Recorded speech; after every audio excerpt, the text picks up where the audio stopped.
No Rio de Janeiro, Anne e Ricardo foram morar em um apartamento mobiliado, muito bem decorado, que a família dele mantinha para temporadas.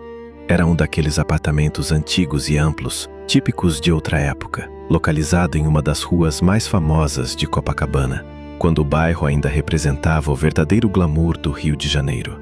O imóvel era grande, elegante e mantido com extremo cuidado. E para garantir que tudo permanecesse sempre em ordem, a família de Ricardo mantinha ali uma senhora que trabalhava para a família há muitos anos, responsável por cuidar do apartamento, mesmo quando ninguém estava morando no local. A família de Ricardo possuía muitas posses e carregava grande prestígio na pequena cidade do interior de onde vinha. O sobrenome era conhecido, respeitado, e a posição social da família sempre havia sido sólida. A mudança para o Rio, no entanto, não aconteceu de forma imediata.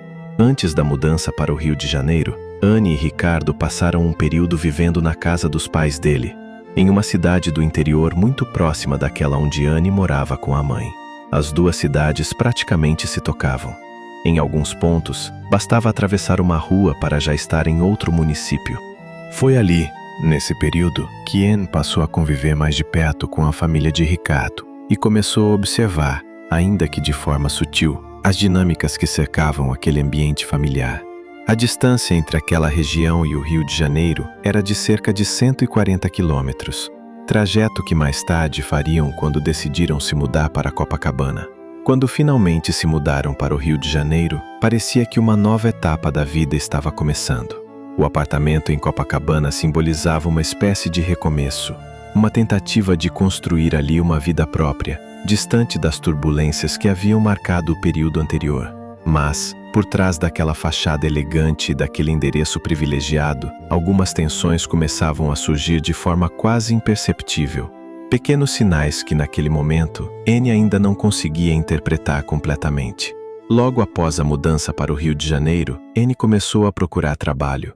Era jovem, bonita, educada e tinha boa presença, o que facilitou sua contratação em uma das lojas mais conhecidas da época, localizada no bairro de Ipanema. O emprego trouxe para Anne a sensação de algum movimento em sua vida. Ali conheceu várias pessoas e acreditou ter feito novas amizades. Pelo menos era o que imaginava naquele momento.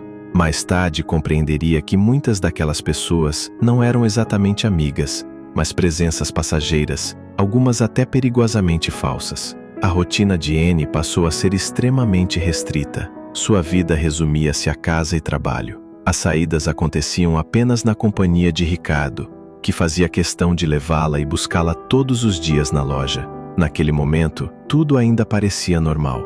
Para Anne, que estava em uma cidade nova e desconhecida, era natural que o companheiro a levasse e buscasse no trabalho ou a acompanhasse quando precisava ir a algum lugar.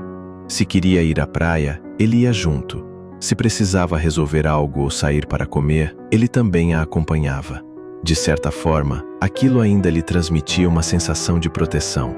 Mas sem perceber, Anne já estava entrando em uma situação muito diferente do que imaginava. No começo, eram apenas pequenas atitudes, coisas que pareciam simples, quase imperceptíveis. Nada que, à primeira vista, despertasse um grande alerta. Só que, pouco a pouco, aquele cuidado começou a ganhar outro significado. O que parecia proteção começaria a se transformar em algo muito mais difícil de entender e ainda mais difícil de enfrentar. Anne ainda não sabia, mas os próximos acontecimentos mudariam completamente o rumo da sua vida. E foi justamente a partir dali que a história tomou um rumo que ninguém poderia prever. Para continuar assistindo a série, curta o vídeo, inscreva-se no canal e acesse o link na descrição abaixo para desbloquear os próximos episódios.